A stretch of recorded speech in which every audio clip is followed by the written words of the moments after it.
हाथ नहीं मोड़ रहा है, देख रहे हैं कि कल जैसे मुझे पेन हो रहा कमेंट किया कि दीदी चिकनगुनिया है, टेस्ट करा। उसमें ये लक्षण किसी को दिखता है तो वो लेट मत। गुड मॉर्निंग, आप सबका स्वागत है जयसवाल फैमिली ब्लॉग में। इधर मैं काट रही हूँ साग, क्योंकि अब खाने का टाइम हो गया था बनाने का और काफ़ी देर तक वेट कर रही थी मैं कि अभी थोड़ा सा रिलीफ मिल जाए तो मैं खाना बनाऊँ। और उसके बाद फिर सोचे कि बहुत लेट हो गया था तो मैं क्या बनाऊँ, तो फिर मैंने कहा कि चलो साग और चावल बना लेते हैं, ईजी बन जाएगा और पसंद भी है सबको। तो उस टाइम पे मैं पालक का साग मैं काट पा नहीं रही थी, बहुत देर तक धीमे धीमे ही काट रही थी, ये तो स्पीड में चल रहा है तो मेरे से कट नहीं रहा था। फिर धीरे धीरे कोशिश करके थोड़ा मोड़ा काटी, बैगन काट दिया ताकि देख लें हस्बैंड जी कि कैसे कटता है, फिर वो कट कर देते। उसके बाद से फिर तब भी ट्राई की बहुत कि मैं काट कर जाऊँ, लेकिन मेरे हाथ में रह रह के दर्द हो जाता, मैं पकड़ ही नहीं पा रही थी, ये हाथ ही नहीं मुड़ रहा था, ना ही चाकू की पकड़ बन रही थी। उसके बाद से फिर मेरे से नहीं कटा, तो फिर फाइनली हस्बैंड ने बोला कि दो मैं काट देता हूँ। तो सब्ज़ी बस उन्होंने कट कर दिया था और मैंने काट दिया था तो उसको देख कर उन्होंने कट कर दिया कैसे कटेगा। तो बन रहा था पालक और सोया इतना अच्छा लगता है ना, बहुत ज़्यादा टेस्टी। मुझे तो ठंड के टाइम में पालक और मटर गोभी यही सब चीज़ें अच्छी लगती हैं। और यहाँ पे अभी देखिए जिद करा था आटा गूँधने की, वैसे तो रोटी बनना नहीं था तो हमने कहा दीदी रो रहा है थोड़ा सा आटा लेकर के, तो ये आटा गूँध लिया था। Thank you. मेरा हाथ नहीं मुड़ रहा है, देख रहे हैं कैसे मैंने इसमें चूड़ी सब निकाल दिया है। इसमें भी दर्द हो रहा है, लेकिन अभी इसमें तो नहीं, लेकिन यहाँ पे देखिए हाथ पे थोड़ा चूड़ी निकाल दी हूँ। और आप लोग इतने लोग कमेंट करके बताए हैं ना कि हाँ बेटा कि अरे यार उसका हाथ निकाल दो। हाँ निकाल, वो धुलना पड़ेगा बेटा, जाइए वहाँ पे, जाइए वहाँ पे धुला लीजिए।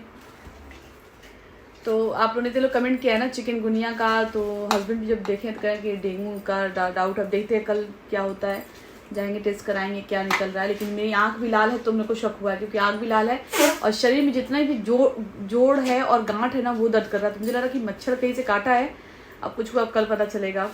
फिलहाल अभी खाना कैसे कैसे खड़े होकर बना दूंगी। तो बेटा ये मेरे दादी देंगे, दादी को खिलाओगे? हाँ। अब जल्दी से बनाना है, 10 बज गया अभी तक मैं आलू तक नहीं काट पा रही हूँ। हालत ये है मेरी कि मैं आलू तक नहीं काट पा रही हूँ। अब इसको धुलूंगी। तो ये हस्बैंड ने साग काट दिया है, आज मम्मी थोड़ा चावल ही खाएंगे। चलिए बनाते हैं।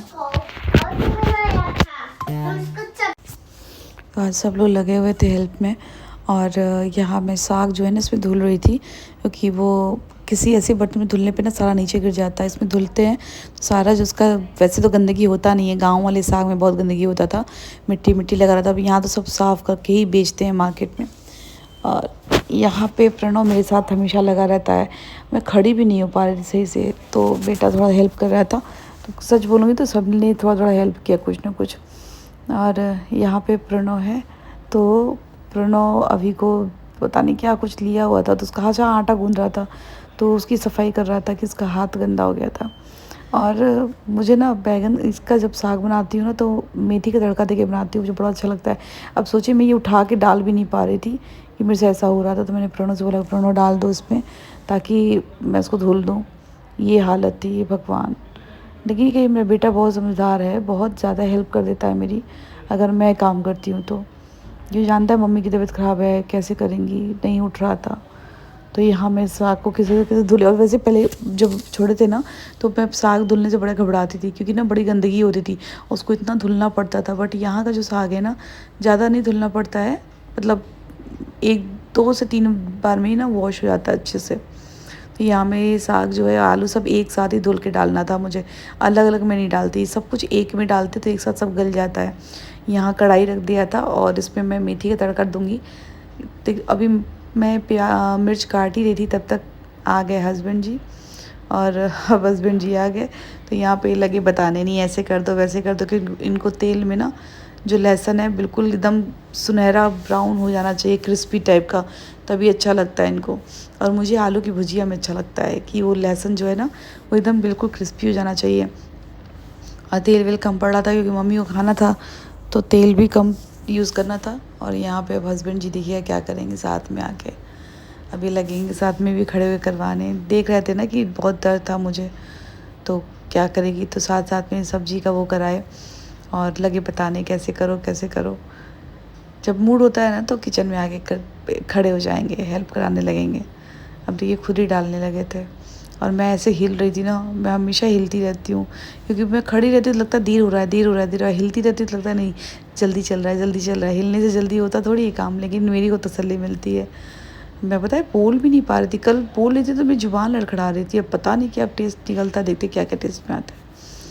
तो फिर यहाँ पे हस्बैंड जो मुझे डांट रहे थे, ये कल मैंने जो बेबी फरा बनाया था ना, तो मैं गलती से भूल के मैं इसको छोड़ दी थी ऐसे पैकेट को। फिर ये पैक करके रखे ताकि इसमें हवा ना लगे और वो ख़राब ना हो। अब मैं कढ़ाई भी उठा के नहीं रख पा रही थी, सोचिए ये हालत थी मेरी। तो फाइनली मैंने साग को तड़का दे दिया था। अच्छा, साग के साथ ना और क्या अच्छा लगता है, धनिया टमाटर की चटनी अच्छी लगती है, मूली अच्छा लगता है। और आप ना अभी तो बथुआ आ जाएगा ना, तो बथुआ में बहुत आयरन होता है। तो बथुए की दाल मुझे बड़ी अच्छी, पहले बचपन में नहीं अच्छी लगती थी, लेकिन बथुए की दाल मुझे बहुत अच्छी लगने लगी है। बथुए की दाल, और ठंड में साग खाओ, मटर का निमोना खाओ, मटर की पूड़ी खाओ, आलू गोभी खाओ। फाइनली मैंने ढक दिया, ये कुछ देर में हो जाए।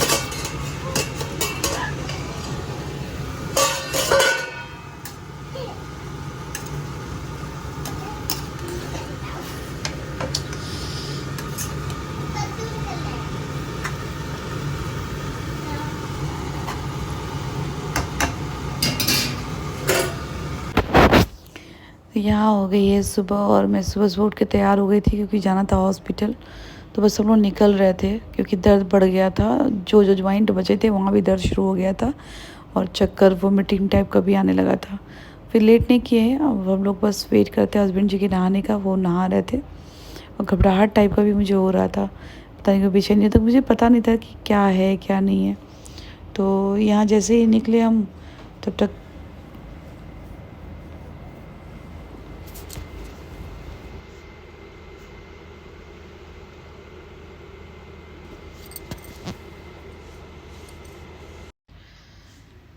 तो फाइनली हो गई हूँ एडमिट। और पहले मुझे लगता था कि मतलब पब्लिक को लोग पूछते हैं कि बताइए उससे क्या होगा, लेकिन कल समझ में आया कि कल जैसे मुझे पेन हो रहा था ना जॉइंट में, तो इतने लोगों ने कमेंट किया कि दीदी चिकनगुनिया है, टेस्ट कराइए आप, और डेंगू है।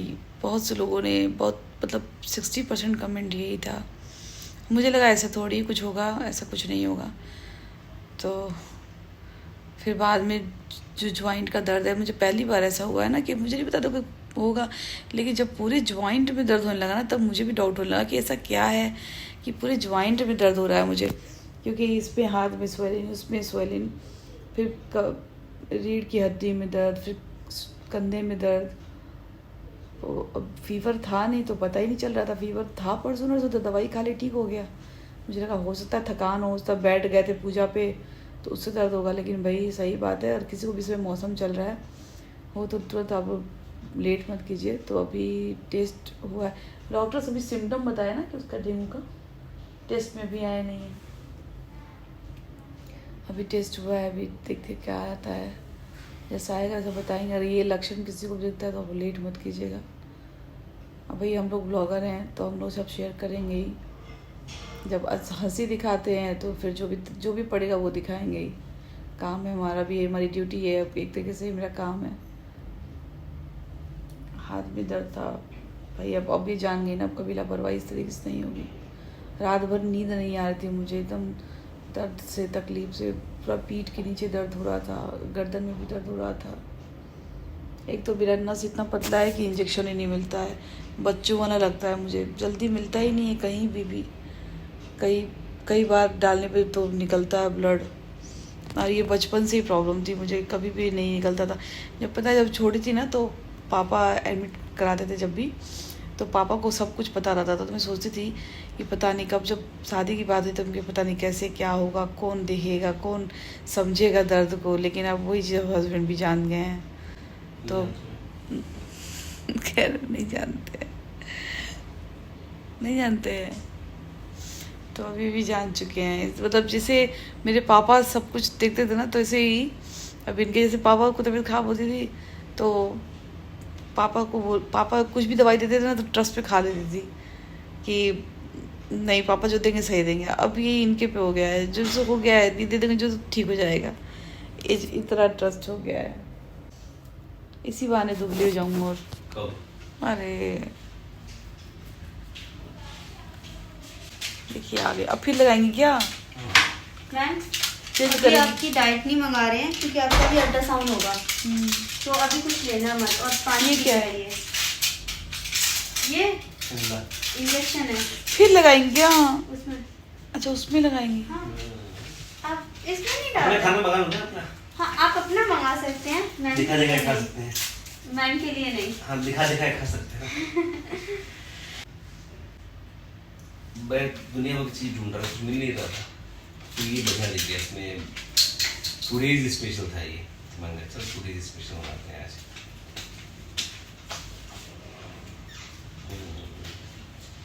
इतना दर्द हो रहा है ना पूरी बॉडी में कि अभी लग रहा था कि कुछ नहीं हुआ, सब ठीक हो जाएगा। अभी पेन बढ़ा हुआ है, एकदम वोमिटिंग टाइप का हो रहा है।